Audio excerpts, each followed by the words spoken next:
నమస్కారం. ఈరోజు మనం మాట్లాడుకోబోయేది చరిత్రలోనే చాలా డేంజరస్ అయిన ఒక కంపెనీ గురించి. బయటికి చూస్తే మేము వ్యాపారం చేయడానికి వచ్చామని చెప్పుకుంది, కానీ నిజానికి ఒక దేశాన్నే బానిసగా మార్చేసింది. రాజులను ఓడించింది, లక్షల మంది ప్రజలను ఆకలితో చంపింది, దేశం మొత్తం సంపదను దోచుకెళ్ళింది.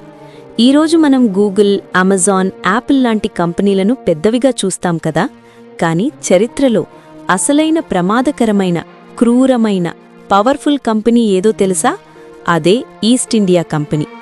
1600 సంవత్సరంలో లండన్లో కొంతమంది వ్యాపారులు కలిసి ఈ కంపెనీని స్టార్ట్ చేశారు.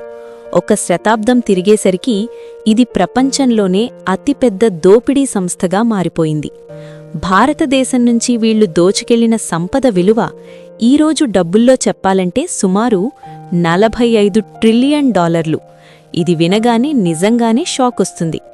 ఈ వీడియోలో మనం తెలుసుకోబోయేదేమిటంటే, ఒక చిన్న వ్యాపార కంపెనీ ఎలా ఒక పెద్ద దేశాన్ని నాశనం చేసింది, మన రాజ్యాలను ఎలా కూల్చేసింది, మన బంగారం, వజ్రాలు, మసాలాలన్నీ ఎలా లండన్కు తీసుకెళ్ళింది, చివరికి ఆ కంపెనీకి ఏమైంది.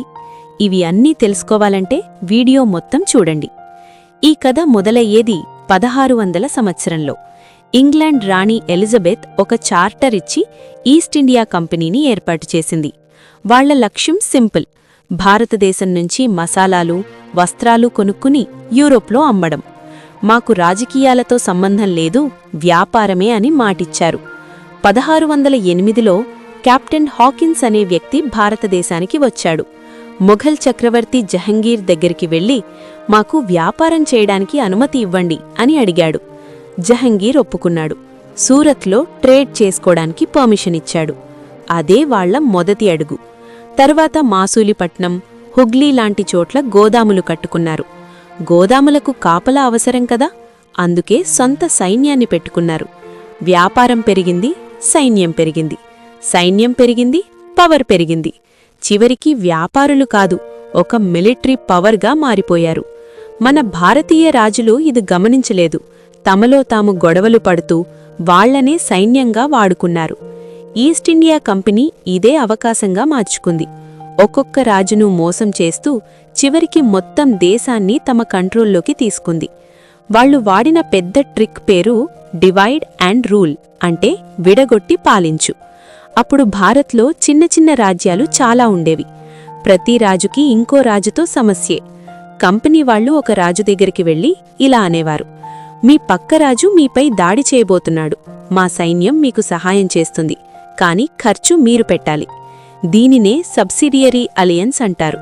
ఇది పూర్తిగా మోసం, ఎందుకంటే సైన్యం ఖర్చు చాలా ఎక్కువ. రాజు డబ్బు కట్టలేకపోతే ఆ రాజ్యమే కంపెనీకి వెళ్లిపోయేది.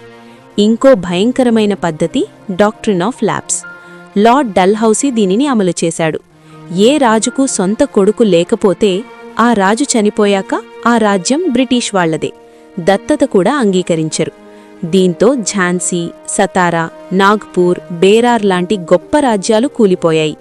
ప్రతిసారి రాజ్యం పోయినప్పుడు ట్రెజరీ, భూములు, సైన్యం అన్నీ వాళ్ల చేతిలోకి వెళ్లిపోయాయి.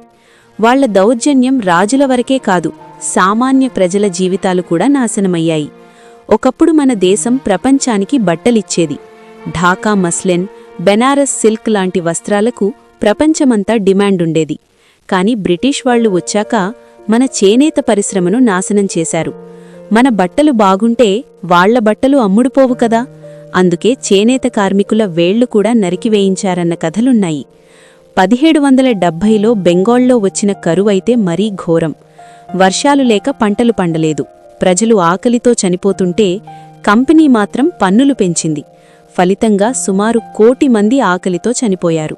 ఇది ప్రకృతి చేసిన పని కాదు, కంపెనీ చేసిన హత్య. ఇంకా రైతులను బలవంతంగా నీలిమందు, అఫీం పండించేలా చేశారు. ఆహారం పండాల్సిన భూముల్లో విషపంటలు పండించారు. అఫీంని చైనాకు అమ్మి డబ్బు చేసుకున్నారు. మరి ఎంత దోచుకున్నారు అంటే, ప్రఖ్యాత ఎకానమిస్ట్ ఉత్సా పట్నాయక్ గారి లెక్క ప్రకారం సుమారు $45 ట్రిలియన్. 1700లో ప్రపంచ జీడీపీలో భారతదేశం వాటా 24% పైగా. 1947కి వచ్చేసరికి అది 3% పడిపోయింది. మన సంపదతో వాళ్ళ ఇండస్ట్రియల్ రెవల్యూషన్ జరిగింది. మన పేదరికం మీద వాళ్ళ సంపద నిలబడింది. కాని చివరికి శిక్ష తప్పలేదు. 1857లో తిరుగుబాటు మొదలైంది. మంగళ్ పాండే ముందుగా ఎదిరించాడు. తర్వాత ఝాన్సీ లక్ష్మీబాయి లాంటి వీరులు పోరాడారు. ఇది బ్రిటిష్ వాళ్లను భయపెట్టింది. ఒక ప్రైవేట్ కంపెనీ ఇంత పవర్ ఉంటే ప్రమాదమని అర్థమైంది. 1858లో చట్టం తీసుకువచ్చి ఈస్ట్ ఇండియా కంపెనీని పూర్తిగా రద్దు చేశారు. 1874కి ఆ కంపెనీ పూర్తిగా అంతరించింది. కాబట్టి ఇది కేవలం చరిత్ర కాదు, ఇది ఒక హెచ్చరిక. వ్యాపారం పేరుతో వచ్చేవాళ్లను గుడ్డిగా నమ్మకూడదు. ఆర్థిక స్వేచ్ఛ లేకపోతే నిజమైన స్వేచ్ఛ ఉండదు. వీడియో నచ్చితే లైక్ చేయండి. మన చరిత్రను అందరికీ తెలియచేయడానికి షేర్ చేయండి. మీ అభిప్రాయాలు కమెంట్స్లో రాయండి. జై హింద్.